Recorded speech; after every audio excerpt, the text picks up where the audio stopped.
What's up, Norberg Nation? How's it going? Before we get into today's video, please make sure to go check out the Norberg Nation merch store. We just dropped a new line of Norberg Nation merch. I partnered with a company called Pride, and we were able to release this new, really awesome line of merch. So please make sure to go check it out. As well, make sure to use code THENATION, and that'll also get you another 15% off your order. But please make sure to go check out the store. As well, make sure to like and subscribe to the channel.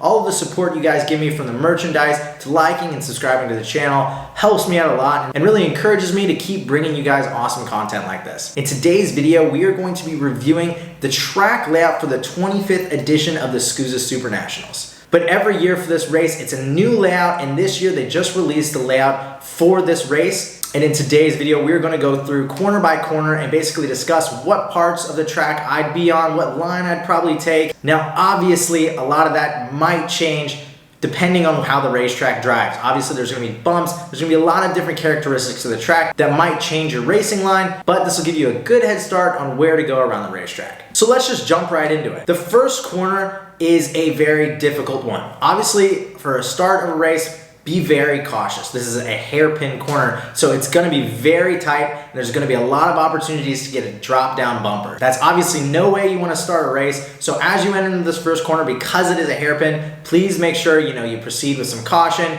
You're looking around, you're making sure nobody misses their braking zone to the inside of you, it just side swipes you. Just keep your head up as you go into this first corner, because it definitely is gonna get pretty tight. But as far as just driving this racetrack, the biggest thing about the first corner is the braking zone. As you enter into this corner, the track starts to kink to the right. This is obviously going to make this braking zone a little bit difficult, because depending on how they've designed this racetrack, you could be braking and turning kind of at the same time. So the goal for this corner is to make your braking zone as straight as possible. If you can come in there in a straight line, you're obviously going to be able to brake a lot later and a lot more efficiently as you get down to the corner. Now, it is a hairpin, so you want to get a late apex off of this corner. The corner does get pretty tight on the exit, and so you want to make sure you're getting a late apex, so you're getting a nice run to that turn number 2. But obviously, the key points for turn number 1, try and brake in a straight line, make sure you get a nice late apex, and then get a late acceleration off the corner and down into turn number 2. Now, as we enter turn number 2, I don't really think this is going to be a great passing zone, but it is a pretty simple corner. The thing about this corner that you really want to make sure that you're focusing on is how you get through turn number 3. So 2 is really just only setting you up for the third corner. As you enter into turn number 2, you want to kind of make sure you get a later apex, only because you want to keep the car to the right-hand side of the racetrack as you go into turn number 3. It's definitely a difficult corner in the sense that this really sets you up for that turn number 3 run to turn number 4. But it's somewhat of a simple corner. It doesn't seem like you're going to be braking that hard for this corner, just kind of letting off, rolling it into the corner, and then trying to keep the car more to the right-hand side of the racetrack so you have a good setup for turn number 3. And now turn number 3, if you went through turn number 2 well, shouldn't be that complicated. The thing you're really focusing on as you leave turn number 3 is that run from 3 to 4.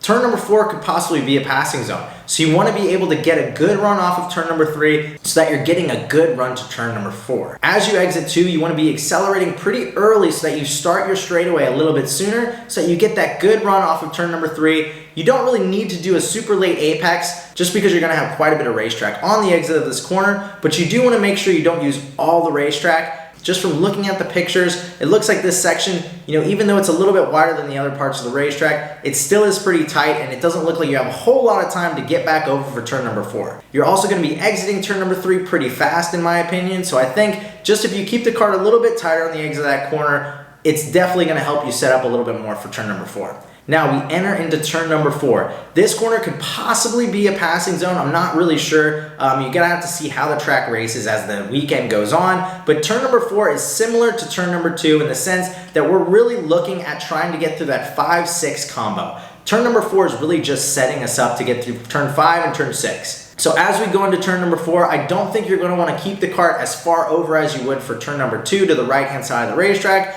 but you definitely want to keep the cart more to that right-hand side. So when you're going through turn number 4, it might be somewhat of a later apex, middle to late apex, but you're really not going to track out super far just because you're trying to set up for turn number 5. You still want to get a good run through 5 because it does get tight on the exit of that corner, but leaving 4 a little bit tighter would definitely be a good idea. And now turn number 5, hopefully is flat out. Hopefully you go through turn number 4, well enough that you've kept the car to the right-hand side of the racetrack, just enough that you should be able to go through turn number 5 flat out. Obviously, this is just my opinion. It might not be flat out, so I don't want you going out the first section and trying to go through turn number 5 flat out and then barrier shotting the go-kart and then blaming me. Proceed with caution. This is just my idea of what the track's gonna be, but I think you should be able to go flat out through turn number 5 or just a little modulation of the throttle. Should be relatively simple, not overly complex.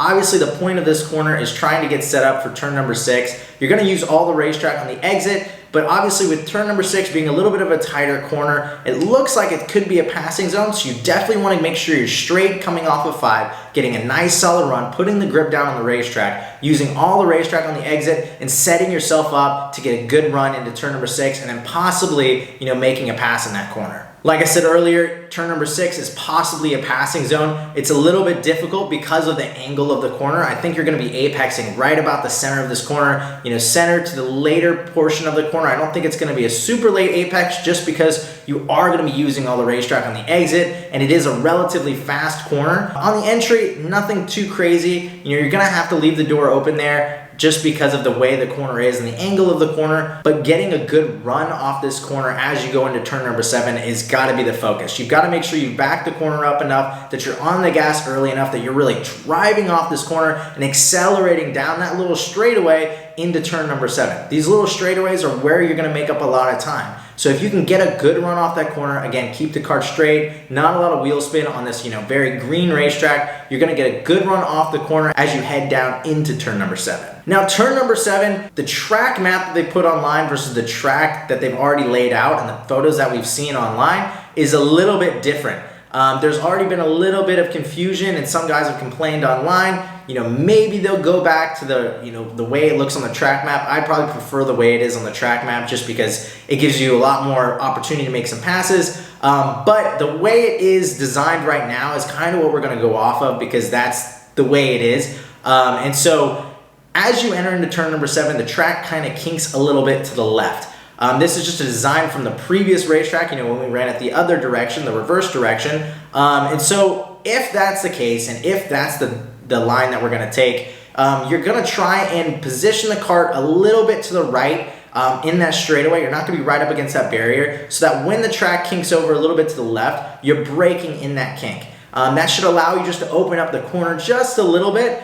And then you're gonna want to, the apex does stick out a little bit there. You're gonna probably apex at that early portion of the racetrack. And then you wanna get a late acceleration off of this corner just so that you can stay tight to the curb and get a straight run all the way down to turn number 8. This is gonna be one of the more difficult corners on this racetrack because this sets you up for those last 3 corners, and those are really strong passing zones. So you wanna get a good run out of 7 so that you're not threatened by another driver as you head down into these last couple corners. Now you got a good exit out of turn number 7. We're heading down into turn number 8, which appears like it's gonna be pretty fast. It might just be a flat out corner depending on how much grip is there. As you enter this corner, you're probably gonna be entering it with a lot of speed. The goal of this corner, again, just like 2 in turn number 4, you're wanting to keep the kart more to the right-hand side of the racetrack. These next 2 corners are the most important corners on the racetrack because they lead onto such long straightaways. If you mess up turn number 8, you're gonna mess up turn number 9. And if you mess up turn number 9, you're gonna mess up turn number 10, which leads on to the main straightaway, which could kill your lap time. So getting a good run out of turn number 8 and keeping the kart to the right-hand side of the racetrack is super important because that's gonna allow you to be set up for turn number 9. Now, as we enter into turn number 9, obviously the thing we've gotta focus on is getting a late apex on this corner and getting a good acceleration out of the corner. The problem is you're gonna have to leave the door open as you enter the corner if you wanna get a late apex, which is gonna put you under threat from some other drivers. It's also a good passing zone. If you're coming out of 8 pretty fast, it's gonna be pretty easy just to pop over a little bit and get a nice pass. You're definitely gonna wanna slow the kart up quite a bit for this corner and just get a late apex off this corner. And you're probably gonna use almost all the racetrack. This section is a little bit tighter, so you're gonna wanna, not use all the racetrack, but because it is such a slow corner, you're gonna have to use a little bit of it just to keep the speed up off the corner. But this is a very important corner on this racetrack. Just being able to back that corner up, make sure the cart's straight, you're not sliding, you're positioning yourself correctly for turn number 10 is the most important part of turn number 9. Now, as you come out of turn number 9, you're setting up all the way to the left side of the racetrack for turn number 10. This one is the pinnacle, the most important corner that you're gonna go through, because this leads on to the entire straightaway. You can hit every single corner correctly and then mess up turn number 10, and you are going to be 2 or 3 tenths off, because this leads on to such a long straightaway, and the straightaway ends in a passing zone as well. So you do not want to mess up this corner. Obviously, the track's going to evolve. It's going to change where you're going to be turning it. Going off of what I know right now and just looking at the layout as it is, you're going to want to have, again, a late apex. You want to start your straightaway as soon as possible. You want to get on the gas as soon as possible so you can run that lower sprocket, and then you can get a super good run down the straightaway. Ideally, you turn in a little bit later for this corner. It's a bit of a wider corner, so you're not going to turn in super late, but obviously your apex is going to want to be at the end of the corner so that you can get on the gas as soon as possible and start your straightaway as soon as possible. Obviously, things change for that corner. There's going to be bumps around the racetrack. So you just want to pay attention to that, but the goal of that corner is to get on the gas as soon as possible with the least amount of wheel spin so that you can start your straightaway as soon as possible. And then obviously turn number 11, if you can even call this a corner, it's going to be flat out in almost every class. Maybe not KZ, but almost every other class is going to be flat out at this point. And so that corner, that's pretty much it. There's not a lot more to talk about that corner. But that is the SKUSA Supernationals 25 layout. I hope this gives you guys a good idea of where to start, where to position your cart in that first couple of opening laps. But keep an open mind. The track is going to evolve. A lot of things are going to change as we go through the race weekend. So you need to be able to adapt to that, and you need to be able to change your line as needed. It's going to be a very difficult race weekend. All the classes are stacked full of a bunch of amazing drivers. So to anybody who's out there racing this weekend, please make sure to drive safe and to race smart. It's definitely going to be a tough weekend. The barriers, always add a little bit of extra spice to the weekend. So hopefully you guys have a good weekend. But once again, thank you guys so much for watching. Make sure to like and subscribe to the channel. Helps me out a lot knowing you guys are supporting this channel. Please make sure to pick up some Nürburgring Nation merch. Let me know if you guys want that for Vegas. I will hopefully be able to bring you some of your stuff. If you order it by Tuesday, I'll get it to you in Vegas. Make sure to follow me on my Instagram, my Facebook, and my TikTok. Post a lot of awesome racing content on there as well. And then once again, thank you guys so much for watching, and I'll see you in the next one.